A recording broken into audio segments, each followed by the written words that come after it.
months. A British team, led by Pen Hadow, is currently crossing the Arctic to measure the deterioration.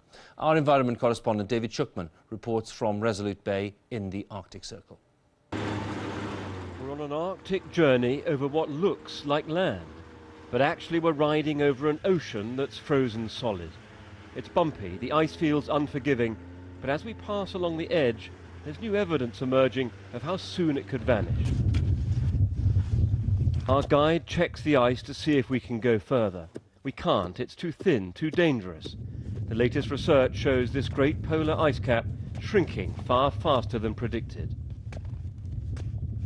This is the very edge of the frozen sea. Out there, there's open water.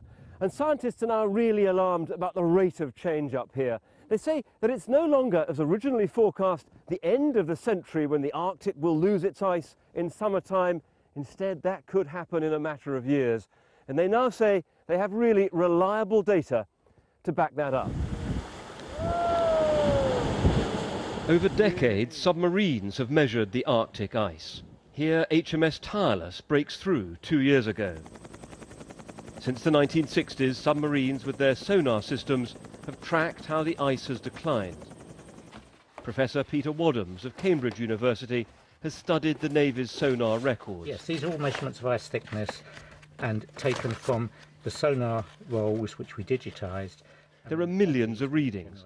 He's amazed at how the ice is thinning. I ask how long the ice cap has left. A maximum of 20 years for the summer ice cover.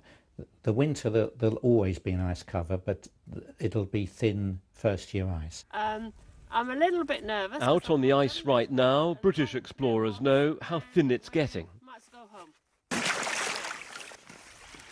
Pen Hadow and his two companions on the Catlin Arctic survey had to swim on this bit of the journey. The ice was too weak to carry them. You can see the thickness of the ice. It won't quite support our weight. Over the past 10 weeks, the explorers have battled terrible conditions to investigate the ice. And what they're finding confirms that the ice cap is in a state of collapse. David Shukman, BBC News, in the Arctic.